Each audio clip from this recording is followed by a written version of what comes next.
बल्कि आप जानते हैं कि 78% मेल्स के जो बेस्ट फ्रेंड है वो दूसरे मेल है, ना कि उनकी फीमेल पार्टनर। और वहीं पर 86% फीमेल्स की जो बेस्ट फ्रेंड है वो दूसरी फीमेल है, ना कि उनके मेल पार्टनर। और क्यों है ऐसा? ऐसा इसलिए है कि एक मेल और एक फीमेल के ब्रेन में कई सारे डिफरेंसेस होती है, और उन डिफरेंसेस के चलते उन दोनों को एक दूसरे को समझने में दिक्कतें आती हैं।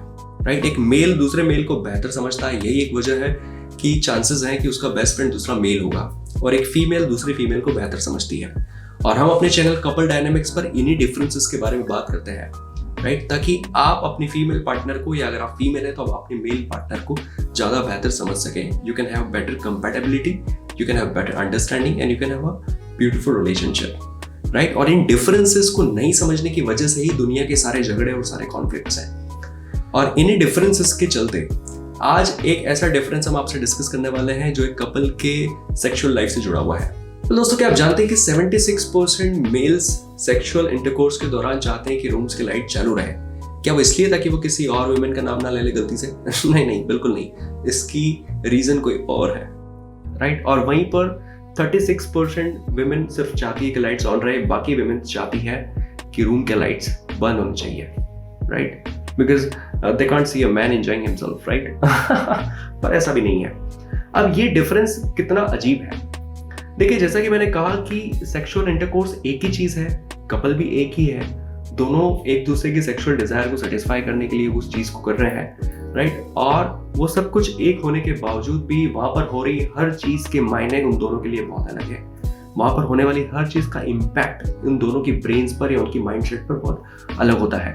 और वैसा ही एक डिफरेंस जो मैं आज आपको बताने वाला हूँ, जो आपको जानना बहुत ही जरूरी है, वो ये कि जो मेल्स होते हैं उनको विजुअल्स ज्यादा अपील करते हैं। एक मेल चाहता है कि लाइट्स ऑन रहे, you know why? Because he want to see the shapes, he want to see the curves, he want to see the nudity, the pornography. और वो चीजें उसको स्टिमुलेट करती है, वो चीजें उसका अराउजिंग फैक्टर होती है, यू नो, सेक्सुअल इंटरकोर्स के दौरान उसको विजुअल्स ज्यादा अपील करते हैं। इसलिए आप देखिए कि जो मेल्स होते हैं वो पॉर्न को देखना ज्यादा प्रेफर करते हैं, राइट। और कई बार मेल्स को ये लगता है कि फीमेल्स को भी यही चीजें पसंद होगी, पर मैं आपको बता दूं कि ये गलतफहमी में आप बिल्कुल ना रहे, ये बिल्कुल अलग है। फीमेल्स का जो अराउजिंग का जो फैक्टर होता है, उसका जो ट्रिगरिंग पॉइंट होता है, वो विजुअल्स कभी भी नहीं होता है, यू नो।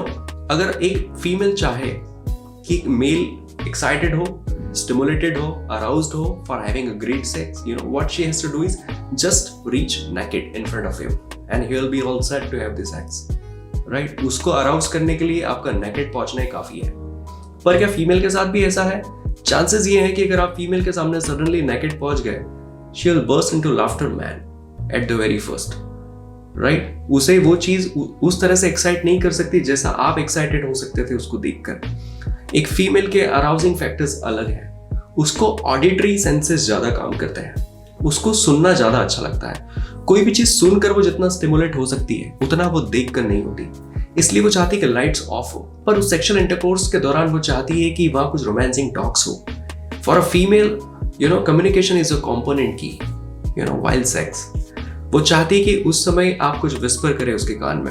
आपने आमतौर पर सुना होगा एक फीमेल को सेक्सुअल इंटरकोर्स के दौरान या रोमांस के दौरान ये कहते हुए कि कुछ बोलो ना, कुछ बोलो ना, राइट। और एक मेल इस बात से चिढ़ जाता है इनफैक्ट कि यार इस समय क्या बोलना है, इस समय आपको क्या बात करनी रहती है, राइट। और वो कहती रहती है कि आप कुछ बोलिए ना, बिकॉज एक मेल को समझ में ही नहीं आता है कि उस समय उसको जो चीज स्टिमुलेट करेगी, उसे जो चीज एक्साइट करेगी, वो आपके शब्द होंगे, वो बातें होंगी, वो जो रोमांसिंग टॉक्स आप कर सकते हैं वो होंगी, राइट। उस समय आप उसके बारे में क्या बता सकते हैं, how she is doing, how you are feeling, these are the stuff she want to listen, you know, ये चीज उसको एक्साइट करेगी। पर ये मेल को पता ही नहीं होता। और एक फीमेल इस बात से चिढ़ जाती है कि लाइट्स ऑन होना क्यों जरूरी है, ऐसा नहीं कर सकते क्या, राइट।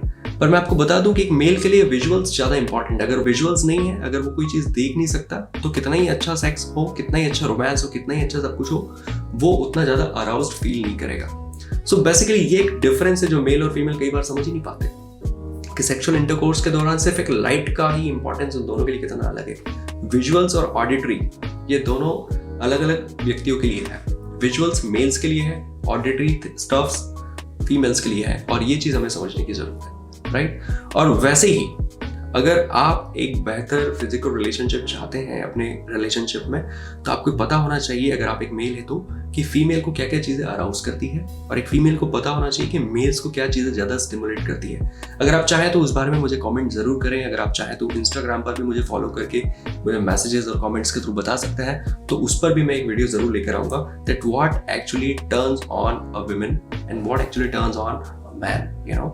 और ये जो डिफरेंस है, आई विश कि ये आपके समझ में आया होगा, और इस तरह के डिफरेंसेस हम इस चैनल पर लगातार लाते रहेंगे। कपल एजुकेशन की बात हम लगातार इस चैनल पर करते रहेंगे।